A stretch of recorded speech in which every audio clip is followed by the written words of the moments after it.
Terima kasih pemirsa Anda kembali menyaksikan Kominfo Newsroom. Kementerian Pemberdayaan Perempuan dan Perlindungan Anak melanjutkan Peraturan Presiden Nomor 65 Tahun 2020 tentang penambahan fungsi layanan rujukan akhir bagi perempuan korban kekerasan. Dan perwujudan Perpres itu adalah Rumah Sapa atau Rumah Sahabat Perempuan dan Anak. Rumah ini akan menjadi tempat persinggahan sementara bagi korban kekerasan dalam menyembuhkan diri dari keterpurukan. Dan pemirsa, seperti apa Rumah Sapa ini, program Rumah Sapa kita akan bahas bersama dengan Deputi Bidang Perlindungan Hak Perempuan Kementerian PPPA, ada Ibu Ratna Susianawati. Assalamualaikum Ibu Ratna. Waalaikumsalam, Mbak Mona, Bapak Ibu semuanya. Baik, sehat ya Bu? Alhamdulillah sehat, semoga Mbak Mona demikian juga. Alhamdulillah, terima kasih. Bu Ratna, ini adalah Rumah Sapa yang baru diresmikan pada bulan Februari lalu langsung oleh Menteri PPA Ibu Bintang Puspayoga. Dan untuk sebelum kita membahas seperti apa kita merancang Rumah Sapa ini, mungkin bisa disampaikan Bu, selain dari melanjutkan peraturan Presiden tadi nomor 65 tahun 2022, apa hal lain yang ingin kita capai dari terbentuknya Rumah Sapa ini Bu Ratna? Ya, terima kasih banyak para pemirsa dan Mbak Mona, menjadi ruang yang sangat baik bagi kami di Kementerian Pemberdayaan Perempuan dan Perlindungan Anak untuk terus mendiseminasikan, mensosialisasikan kepada masyarakat, kepada publik apa yang kami lakukan sebagai tindak lanjut dari menjalankan mandat dan juga arahan Bapak Presiden untuk bisa memastikan menurunkan angka kekerasan terhadap perempuan dan anak. Seperti tadi disampaikan oleh Mbak Mona bahwa sekaitan dengan pelaksanaan dari Perpres nomor 65 tahun 2020 yang juga dilakukan revisi melalui Peraturan Presiden nomor 7 tahun 2023, bahwa di dalam memberikan layanan rujukan akhir kepada perempuan dan anak korban kekerasan, kami terus melakukan berbagai upaya perbaikan memenuhi standar-standar layanan yang harus diberikan kepada upaya-upaya untuk memberikan perlindungan lebih kepada perempuan dan anak korban kekerasan. Saat ini kami terus melakukan berbagai hal, termasuk juga melakukan pendampingan pada korban perempuan dan anak korban kekerasan seksual. Tentunya apa yang kami berikan ini sebagai bentuk perwujudan negara hadir melalui Kementerian Pemberdayaan Perempuan dan Perlindungan Anak. Dari prinsip-prinsip dasar yang harus kami lakukan, dari mulai pengaduan, melayani pengaduan, kemudian melakukan mediasi, penjangkauan, kemudian juga melakukan layanan bantuan hukum, yang juga harus dipenuhi salah satunya adalah memberikan penanganan sementara bagi perempuan dan anak yang mengalami kekerasan. Ketika korban hadir di Kementerian Pemberdayaan Perempuan dan Perlindungan Anak, perempuan dan anak tentunya ketika mereka membutuhkan layanan khusus, dan itu harus dilanjutkan dalam tahapan-tahapan pemulihan selanjutnya, kehadiran Rumah Sahabat Perempuan dan Anak inilah untuk bisa memberikan sebagai rumah perlindungan yang bisa memastikan korban mendapatkan keselamatan, mendapatkan kenyamanan, dan juga tentunya mendapatkan jaminan hukum untuk mengikuti proses-proses atau tahapan-tahapan berikutnya berdasarkan asesmen kebutuhan korban, Mbak Mona. Baik Bu Ratna, terkait dengan bagaimana korban yang bisa masuk ke Rumah Sapa ini, apakah mereka yang memiliki trauma berat atau bahkan semua jenis trauma ini bisa kita tampung di Rumah Sapa, Bu Ratna? Ya, prinsipnya ini adalah menjalankan dari prinsip dasar kami adalah penjangkauan atau penampungan sementara bagi perempuan dan anak yang harus mendapatkan pendampingan. Sifatnya pendampingan sementara, Mbak Mona. Jadi dalam rangka tentunya ini semua berdasarkan dari asesmen kebutuhan korban. Ketika korban dari asesmen yang kami lakukan ternyata harus mendapatkan treatment lanjutan, korban juga harus mendapatkan upaya-upaya pendampingan terkait dengan dari pemenuhan trauma, kemudian juga layanan psikologis dan sebagainya. Nah, ini yang kami lakukan. Jadi sifatnya adalah rumah sementara. Ini adalah rumah untuk bisa nantinya korban bisa apa artinya bisa calling down dengan permasalahan yang dihadapi, dan tentunya di dalam melakukan fungsi-fungsi penampungan sementara ini kami juga terus berkoordinasi dengan kementerian lembaga terkait, karena seringkali juga tentunya berdasarkan asesmen, seringkali korban memerlukan pemulihan yang memerlukan waktu lama misalnya. Nah, dari rumah penampungan sementara inilah kita bisa melakukan asesmen awal, termasuk asesmen ketika korban membutuhkan misalnya upaya-upaya atau akses kepada upaya-upaya pemberdayaan, Mbak Mona. Jadi kami sudah rumah Sapa ini. Bu, pada saat pertama kali diresmikan bulan Februari lalu itu di media kalau kita lihat di hari pertama menyebutkan bahwa Rumah Sapa ini mengutamakan privasi begitu Bu. Tidak menyebutkan di mana lokasinya. Tapi kalau boleh tahu apakah ini ada di setiap provinsi di Indonesia atau mungkin hanya di beberapa daerah tertentu saja Bu?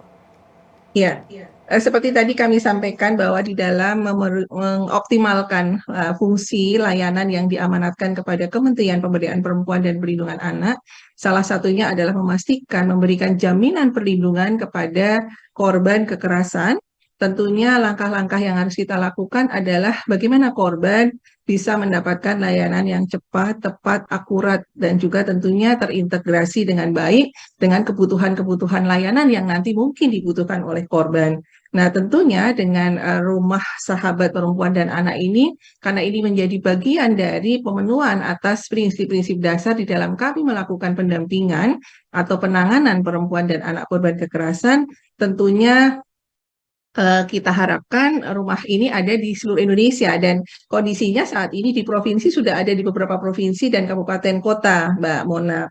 Dan penyebutannya juga apa artinya bermacam-macam ya. Selama ini mungkin lebih dikenal dengan apa namanya rumah aman, kemudian ada yang juga shelter, tetapi yang penting adalah fungsi dan manfaatnya adalah memastikan bahwa ini sebagai transit home, sebagai penampungan sementara yang tentunya juga kemanfaatannya kita harapkan bisa juga memberikan lebih kepada perlindungan terutama dari jaminan keselamatan, dari jaminan keamanan, kemudian juga kerahasiaan korban, karena ini tentunya menjadi bagian yang penting.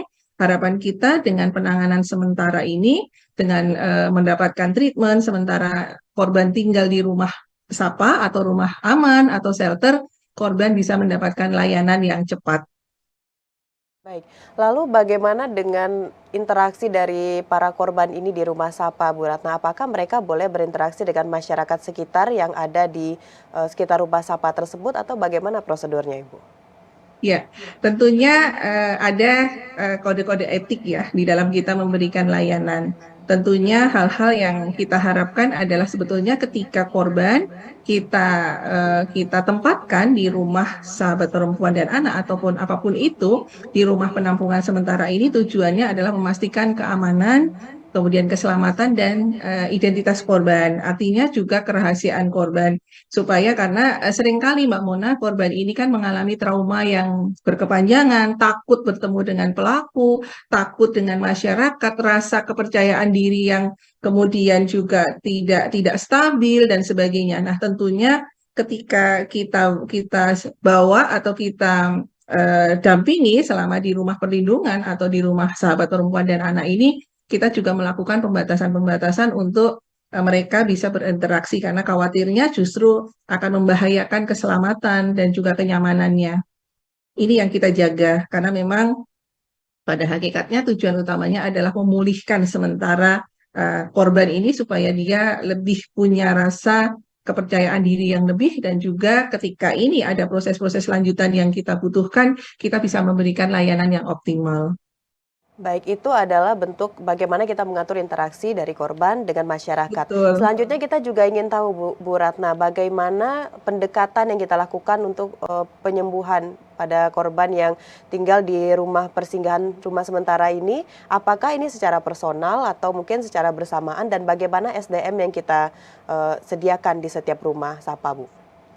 Iya, sekali lagi ketika kita menentukan treatment atau langkah-langkah selanjutnya kepada para korban kekerasan, tentunya kita melakukan asesmen kebutuhan korban. Apa sebetulnya yang menjadi prioritas yang harus dilakukan ketika korban datang ke kami, ke Kementerian Pemberdayaan Perempuan dan Perlindungan Anak, ke call center Sapa 129 atau melakukan pengaduan langsung atau rujukan. Nah, ini yang kita lihat adalah memastikan apa sebetulnya yang menjadi kebutuhan dan memberikan kepentingan yang terbaik bagi korban. Apa yang harus kita lakukan? Nah, ketika korban ternyata dalam prosesnya, misalnya masa tertentu dia harus stay di satu tempat, kemudian juga harus mendengar atau mendapatkan layanan yang berkelanjutan dan sebagainya. Nah, ini yang kita siapkan dengan Rumah Sahabat Perempuan dan Anak. Untuk selanjutnya tentunya interaksi-interaksi yang kita lakukan, kita juga menyiapkan di sana ada psikolog klinis, kita juga ada pekerja sosial, kita juga ada teman-teman advokat, kita juga ada teman-teman yang nanti siap mendampingi pada intinya sesuai dengan kebutuhan korban. Ketika korban harus mendapatkan layanan kesehatan misalnya, kita mengkomunikasikan kepada layanan-layanan kesehatan yang terdekat. Ketika korban dalam jangka pendek membutuhkan rehabilitasi misalnya, apakah rehabilitasi yang dibutuhkan, kita mengkomunikasikan sesuai dengan apa yang memang treatment, apa yang harus dilakukan, kita sebagai tenaga atau sebagai penyedia layanan kepada korban, Mbak Mona. Baik, berarti memang kita lihat Rumah Sapa ini salah satu yang benar-benar dibutuhkan oleh korban kekerasan pada saat ini, Bu ya. Kita berharap Rumah Sapa benar-benar menjadi rumah perlindungan bagi korban kekerasan. Terima kasih Bu Ratna Susyanawati telah kembali berdiskusi bersama kami Kominfo Newsroom pada malam hari ini. Kita akan tunggu lagi Bu bagaimana Kementerian PPPA dalam memberikan pelayanan terbaik khususnya bagi perempuan dan anak. Terima kasih Bu Ratna, selamat banyak, malam. Mbak Mona. Sinergi multi pihak menjadi sangat penting, Mbak Mona, untuk bisa kita memastikan optimalisasi dari apa keinginan dan juga memastikan kehadiran negara menjawab persoalan melindungi setiap warga negara dari berbagai bentuk kekerasan. Terima kasih Kominfo, terima kasih semuanya, Bu Mona dan teman-teman. Terima kasih Ibu Ratna, selamat melanjutkan aktivitas, selamat malam Ibu. Dan pemirsa, berakhirnya informasi tadi sekaligus menutup perjumpaan Kominfo Newsroom pada hari ini. Dapatkan informasi berita pilihan setiap harinya melalui kanal GPR TV atau media sosial gprtv.id. Dukung terus migrasi TV digital, bersih gambarnya, jernih suaranya, dan canggih teknologinya. Saya Bilqis Sabila pamit dari hadapan Anda. Selamat sore dan sampai jumpa.